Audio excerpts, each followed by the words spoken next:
Hello and welcome to another episode of Hair Bear Reads Reddit.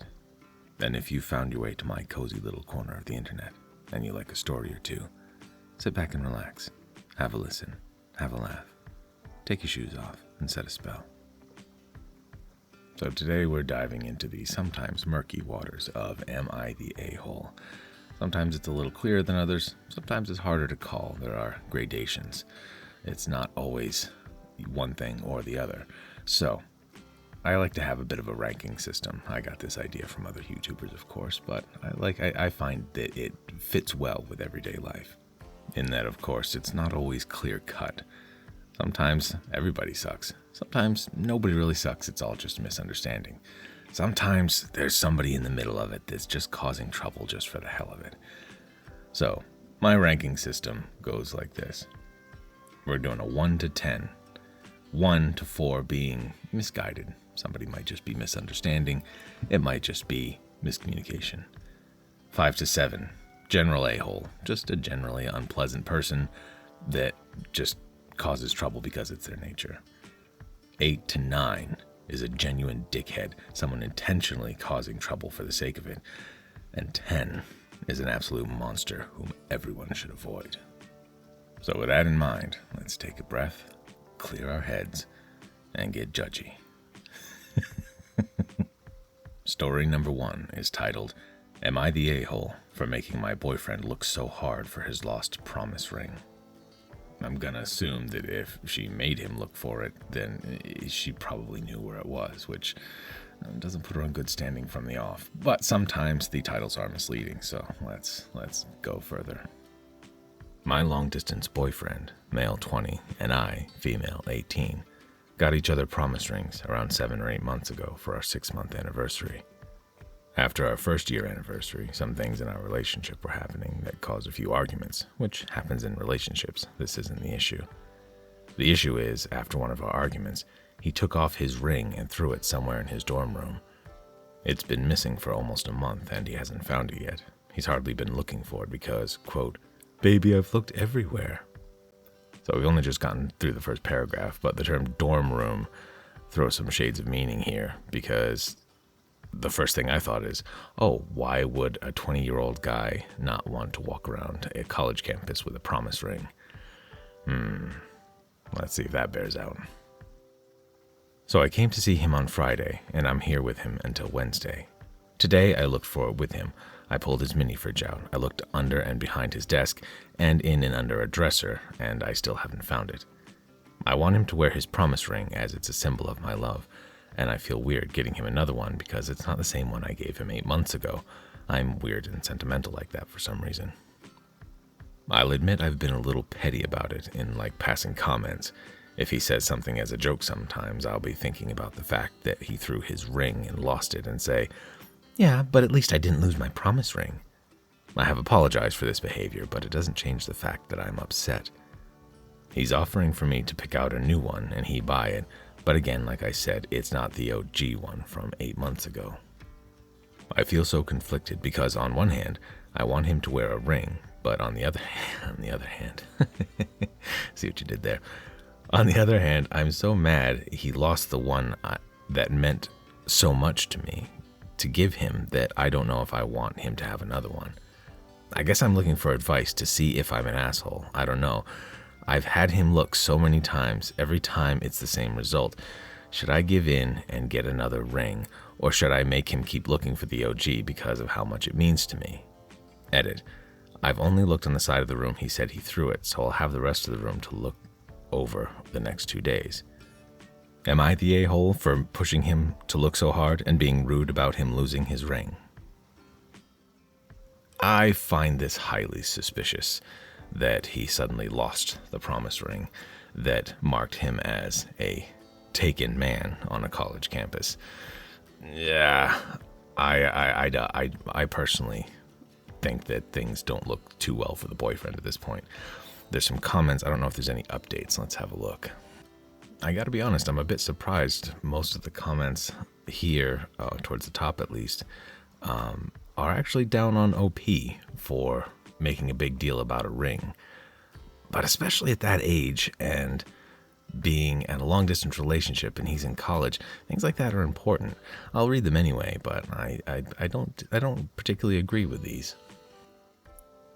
Warley Prof, okay, says, you're the a-hole, but still redeemable. You have to decide either A, accept his apology, get over the fact that the ring disappeared, buy a new one, make it into a Christmas gift, the timing is perfect, or break up with him. Either you want what the promise ring was promising, or you don't. Either is okay, but you can't keep holding a grudge and expecting the relationship to thrive. Wishing that you had the original ring isn't going to make it happen.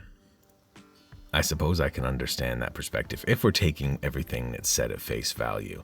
I admit I'm pretty much taking for granted that he lost it on purpose. But dorm rooms aren't big.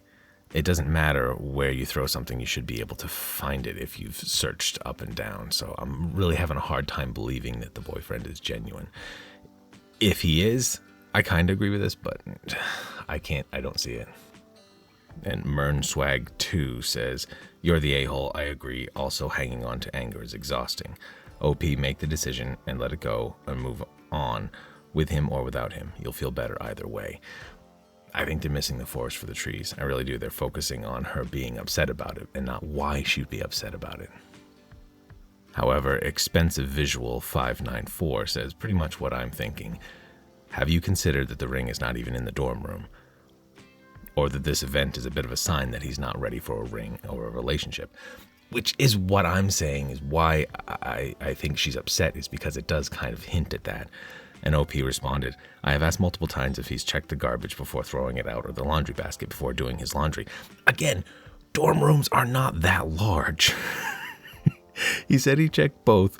When asked if he really threw it in the room, he promised he threw it in here and not outside. While the second issue could be it seems like he wants his ring back, but is losing hope he's going to find it, which is why he suggested going out and getting a new one. Okay, so I'm going to make the call here.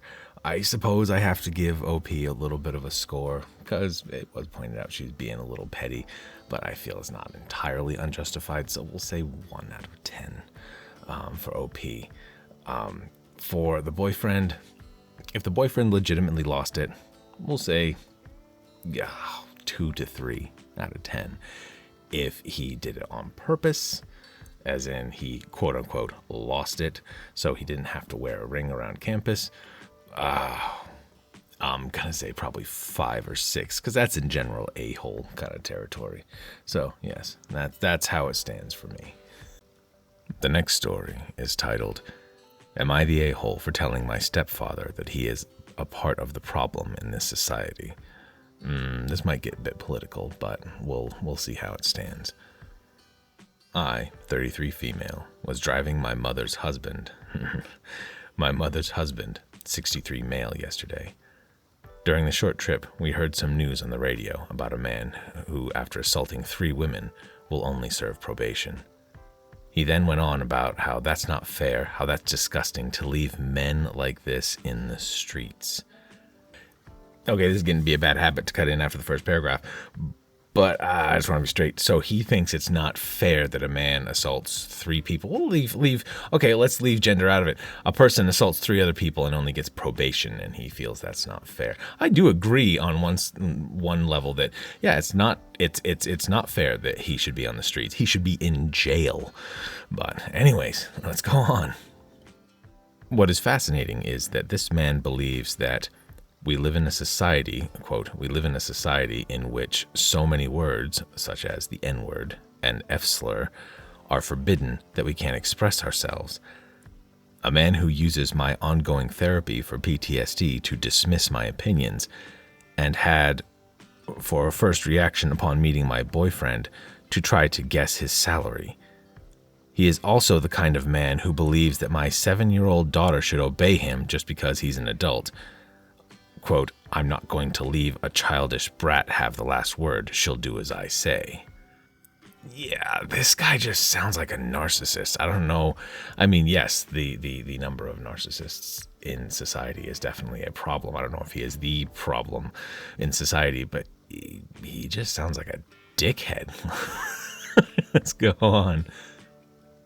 I usually cold read these, but I've been through this paragraph a few times. The wording is odd, so I'm going to try and just kind of force through it and tell me if it makes sense to you. I told him that either he can have a mind that will make him believe that he is allowed to try to dominate a child and bully her into obeying him using sentences like, "You will do as I say," or "Just shut up and do it, I'm not asking whether you want to or not." Or he can understand what he learns to my kid when he tells her that she has no choice and has to do whatever he wants. I told him that the man we heard about on the radio probably also said his victims to shut up and do what he wants, and that until he questions and updates his thoughts on how to treat women, he will be a part of what's wrong in society. Okay, I guess I can kind of see where she's coming from, especially in that, yes, definitely he is the same kind of person who would assault 3 people and just make it out like, oh, it wasn't my fault, it was their fault, because that's what narcissists do. But I digress. Of course he is upset and has complained to everyone who'd listen. My mother and him are blowing up my phone with insults and demands apologies, which I will not give him unless he makes efforts to better himself as a human. So Reddit, am I the a-hole? If we're to take this narrative at face value, which of course we're forced to do because we have no other perspective, I would say that there's really only one asshole in that vehicle. Let's see what the comments say. Remote Physics 6980 says, "Not the a-hole unless you continue to give this man access to your developing child's emotions and mind. Of course they're blowing up your phone. They want to belittle you and guilt trip and manipulate you. How dare you give them a fresh victim?" You're absolutely right in your assessment of him. He is what's wrong with our society. Don't let him perpetuate that on your developing child. I'm sure you want to raise her to be a loving and responsive child and not a robot who'll jump to any man snapping fingers. Teach her that. When the old man makes horrible statements like that, take that minute right there to explain to your daughter that's not right and that's not how we feel. That's what my mother did when my grandmother went off on a rant, much like your stepfather, and that's what made me realize my grandmother was wrong about these things. It's up to you to set the example. You're the parent. 100% agree. I've known people who have spent a lot of developmental years under the influence of narcissists, and they begin to exhibit the same traits. So even though they're victims, they kind of mirror that because it's what they know. So absolutely keep these people away from your children, gray rock them, and just, 100% agree. OP responded, "Luckily she was at school during this argument, so she heard none of it. I'm doing my best at keeping them away from my child, but considering I live in the same street as them, the very little respect they have for my boundaries or my family life with my partner and kid is not always successful. Get away from these people." Oh. Remote Physics leaves another comment that's fairly long, basically saying essentially what I had: either put your foot down or move. And neither can be easy. I understand that, but yeah, for the sake of your daughter, keep her away from them. So OP gets a pretty easy 0 out of 10 score on this one because she's absolutely right. I'm giving the stepfather and the mother, because they both seem to be in lockstep on this one, a solid 8 out of 10. They are genuine dickheads. And the title of our last story caught my attention because I couldn't help but be curious about the particulars. The last story is titled, "Am I the a-hole for defending my daughter's comments toward my other daughter for being single?" My daughter, 17, female, Emily. Oh God, so this is going to be some teenage drama. I thought they'd be single as in like not married. This is going to be even more petty. All right. My daughter, 17, female, Emily, has been dating this boy, 17, male, Zach, for around 2 to 2.5 months now, and he recently came to visit us. And this is the first time he has come over for dinner. And this is Emily's first boyfriend. Oh, the sentence structure. Zach is a very lovely boy and very outgoing. When he came in and saw me, he says, "Emily, I didn't know you have 2 sisters." She fell for that. I laughed, as even though it's a cliche, I knew he's trying to be nice. The entire time at dinner, he was very polite, but he is also a very outgoing kid. He said that already. He would say stuff such as, "What a lovely dinner. This food is great. Your backyard is beautiful," etc., etc. This OP strikes me as being very susceptible to flattery. So while you could say he was trying to be overly polite, he was still a very sweet and kind kid. Emily is a more shy and reserved person, so I felt they were really great for each other. Emily is also very sweet and positive, another thing they have in common that I appreciated. My husband also hit it off with him, and they were engaging in sports banter, and eventually came to trash-talking some football team owner. My older daughter, Amy, 19, however, kept grilling the poor guy, asking if he would pay for dates, to which he said yeah, and then she asked how he has money, and he said his job. Then she started talking about making time for Emily, in between school and friends and a job.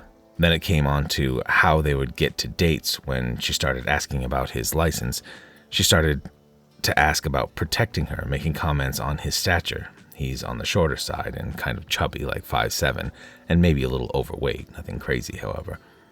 And he seemed to be getting uncomfortable, so I brought out dessert, which he again complimented, and my husband brought up sports to change topics. So thus far, it seems to me that this kid has pretty much charmed the pants off of everyone in the house through flattery, except for the older sister, who is doing her job as an older sister. I don't see anything wrong with this so far, for the sister at least. After he left, I asked her why she would do that, because she's doing her job. Come on now. She said that he seemed nice and cliche, as if he was faking it, and that's what I thought.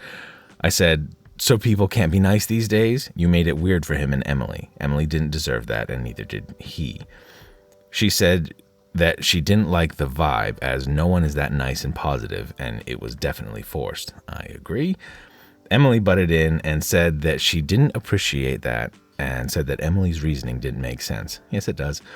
Amy said that she didn't care if it was awkward, and she wanted to grill him, and she doesn't like him because he seemed fake. I'm really struggling with the way this OP writes. Where were we? Emily said, that Amy was messed up, and I agreed. Oh my God. Amy then said that he was some dumb, weak kid faking being nice, and this upset Emily and me. Emily then said in a fuss, "You only say that because you're single and no one will date you." She has been slightly sensitive about this and hasn't been in a committed relationship yet. This upset Amy, and Amy asked why I didn't say anything or stop her from going to her room. I said that she just insulted her boyfriend and that she deserved it. She told me I should punish her and was being a bad parent, and how Amy isn't talking to me, and I feel maybe a personal insult like that was too far. Oh my God. So much. Okay, where do we start? Like I've pointed out, just the sentence structure, the short and then. If this is the way the person acts and talks, if the OP acts and talks, then this person is just absolutely insufferable. So yeah, I had kind of left commentary throughout, but the way I see this is, yeah, the kid came in, he charmed them all with the cliches and the platitudes, and they loved him for it, which I won't even get into why someone will fall for that easily.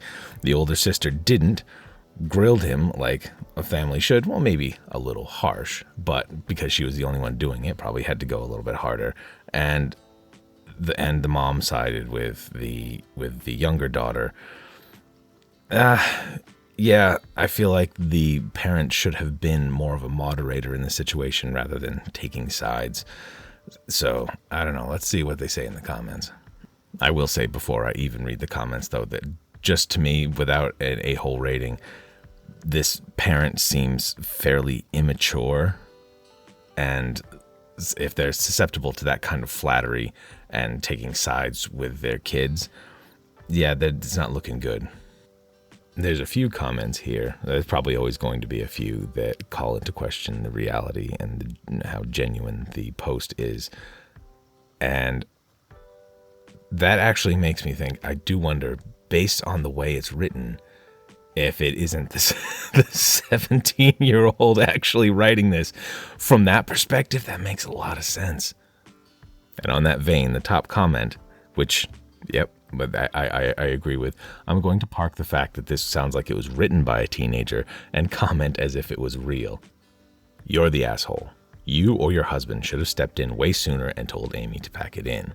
The kid's 17. She's not the parent, and it's none of her business. Instead, you let her sit there and make him and Emily uncomfortable. You didn't even intervene when she insulted his physical appearance. The irony that Amy had the nerve to get upset and Emily got personal is not lost. What kind of parent are you? I mean, yeah. I mean, it's their house. They should be in control of who does what.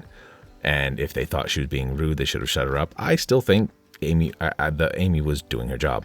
She was being tough on the kid when no one else was. But I still can't shake the feeling that this is written from the 17-year-old's perspective. And I think we have a helicopter parent in the comments here that says, I cannot believe this is not higher.